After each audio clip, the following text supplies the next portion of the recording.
Have you ever kind of peeked at a line of code and thought, wow, that looks like an alien language? Yeah, you're definitely not alone. But what if I told you that you could write your very first program, a fun little game, in just a couple of minutes? Well, today we're going to do exactly that. We're going to break down what it's really like to learn Python for the first time, all based on a fantastic free beginner's course. So let's just dive right in. You know, this quote right here, it's a total game changer. It gets rid of the single biggest thing that stops most people from even trying to code, that whole intimidating setup process. You don't need some super powerful computer or expensive software. Nope, it's just you and your web browser. This is basically an open invitation to the world of coding. It means you can start learning, you can start experimenting, and you can start building, like right now. Okay, so Python is super easy to get started with. We got that. But is it, actually worth learning? The answer is 1000% yes. Python isn't just some simple language for beginners. It's honestly one of the most powerful and versatile languages on the entire planet.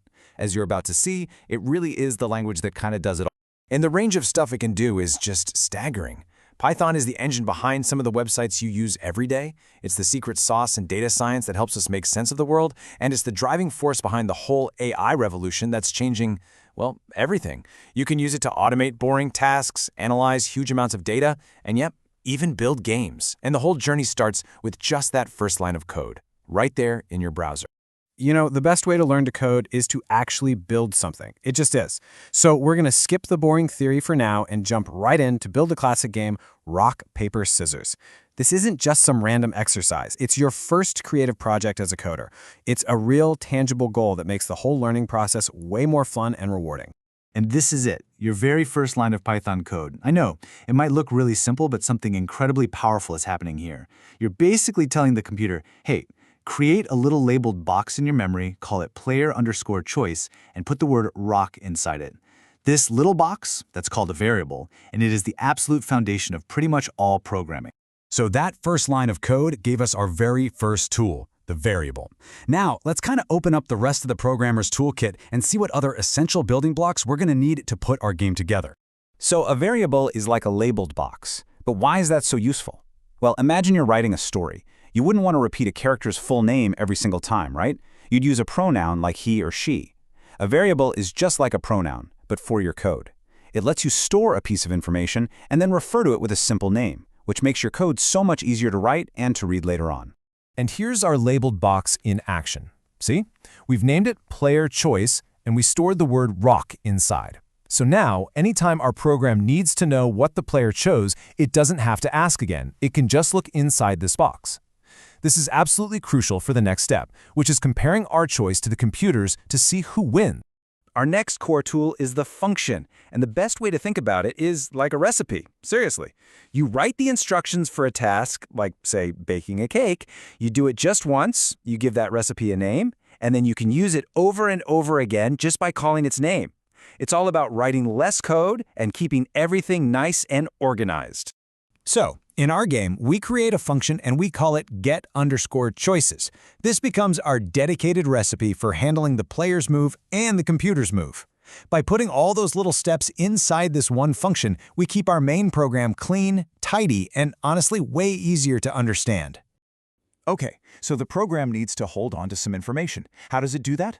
With data structures. And here are two really essential types. A list is like a simple shopping list. It's just an ordered set of items. We use it here to hold the only valid options for the game: rock, paper, and scissors. A dictionary, though, is a little different. It's more like a phone book, pairing a name, which we call a key, with its information, a value. We use that to neatly store who chose what. So the key takeaway is lists are for simple sequences and dictionaries are for labeled data. Now for the computer's move.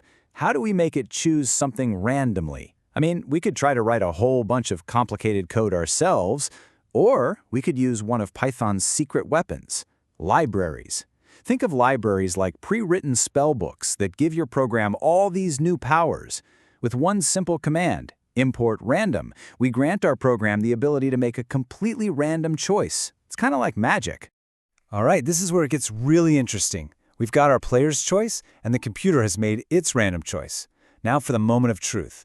We actually have to teach our program the rules of rock, paper, scissors so it can figure out who the winner is. This is where our game truly comes to life. So the computer follows this perfectly logical step-by-step process.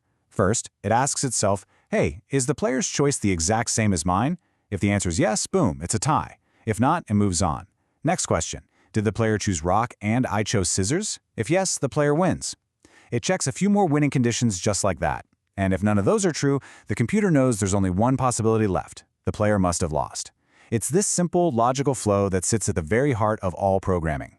So finally, the program needs to tell us what happened. It does this with this neat little trick called an F string. See that small F right before the quotes? That tells Python to treat this sentence like a fill-in-the-blanks puzzle. It automatically finds our variables, player and computer, and just slots their values right into the correct spots. That way we get a clear, human-readable message every single time. And there you have it, a fully functional game built from scratch with just a handful of core concepts. You've used variables, you've used functions, data structures, and logic. You're not just a beginner anymore, you are officially a programmer. But really, this is just the first awesome step on an incredible journey. So, where do you go from here? Well, after you really master these basics, you'll take on a bigger challenge, building a blackjack game, which really tests your skills and introduces more advanced ideas. And then the real adventure begins.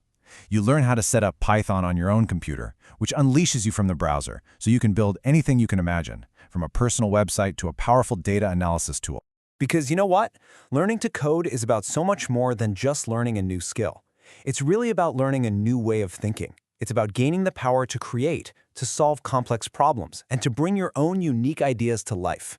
You started with a simple game, but now the possibilities are literally endless. So the only question left is, what will you build next? What problems will you solve? The adventure is just beginning.